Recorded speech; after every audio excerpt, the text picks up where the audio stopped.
Okay, technique number 3, snob appeal. And I think we all know what a snob is. It's somebody who sort of looks down his nose at the others and likes the best of everything. So snob appeal, somebody who's trying to appeal to your snob ways, is going to aim to flatter you. Oh, you are so smart and such a discriminating person that of course you believe in this product or service. It makes the assumption and insinuation that the product or the idea is better than others, so that if you use it, you must be better than others too. Here's an example. BMW, the ultimate driving machine. I think we've all seen these commercials. BMW is a very high-end car, and they're trying to tell people, hey, if you want to be viewed as being at the top of your game, if you want to be able to view yourself as being somebody who's apart from the crowd, you will drive a BMW. Now, BMWs are good cars, but even if they weren't, that kind of snob appeal would send people to the showroom, certain people to the showrooms to buy that car. Here's another example. Life's too short and you're too smart to waste your life just drinking any old beer, so you step up to the best. You drink Heineken. Oh yeah, Heineken's a good beer. You're way too good to be drinking Budweiser or Miller because you're such a discriminating person. You will drink Heineken. They flatter you, and then you go out and spend money on their premium product. That is what's called snob appeal. The next technique is actually the opposite of snob appeal. It's called plain folks appeal. And the idea of plain folks appeal is it identifies a product and idea with a locality or country, and they're selling a practical product or a practical idea for ordinary, common sense people with a great sense of values. In other words, it's exactly the opposite of snobbery. In 1984, Ronald Reagan was running for his second term as President of the United States, and his campaign people produced a commercial called Morning in America. It is one of the most famous and one of the most effective political commercials ever produced. And it was so because it appealed to the plain folks out there and plain folk common sense and plain folk American values.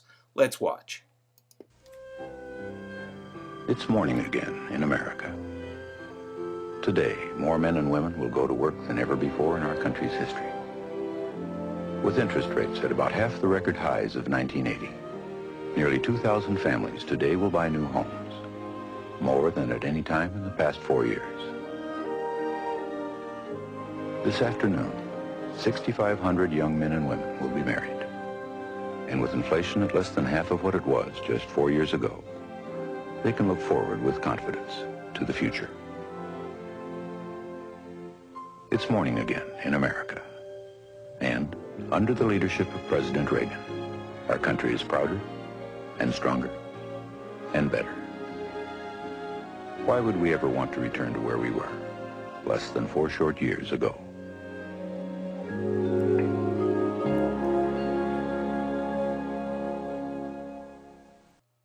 So the idea here is with Ronald Reagan in the White House, everything was going to be okay. He represented mom, apple pie, and all things good, and that he had a track record in which traditional American values had been supported. It was an enormously effective advertisement.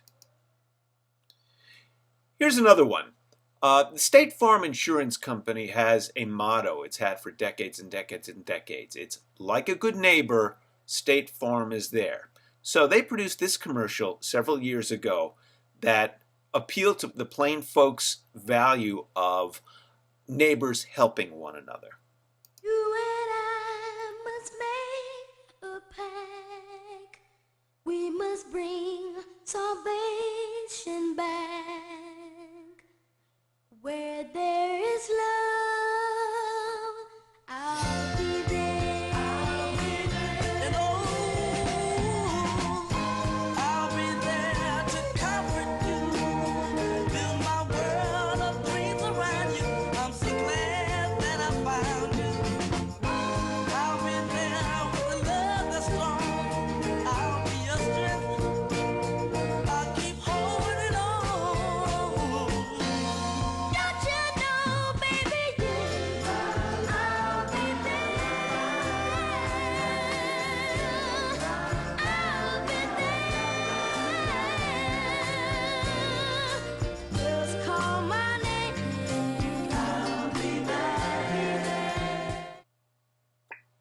Okay, so again, it doesn't tell you anything factual about State Farm Insurance.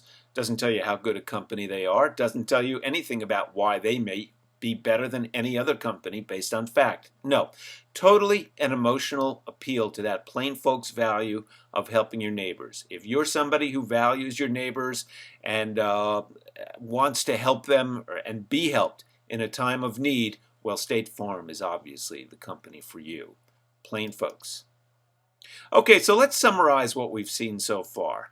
First of all, propaganda is a set of techniques used by advertisers, politicians, and governments to persuade their audiences. But unlike other persuasive techniques we've used so far, propagandists are not appealing to reason and intellect, but they are aiming themselves almost solely at your emotions. And among the most frequently used propaganda techniques are bandwagon, testimonial, snob appeal, and plain folks.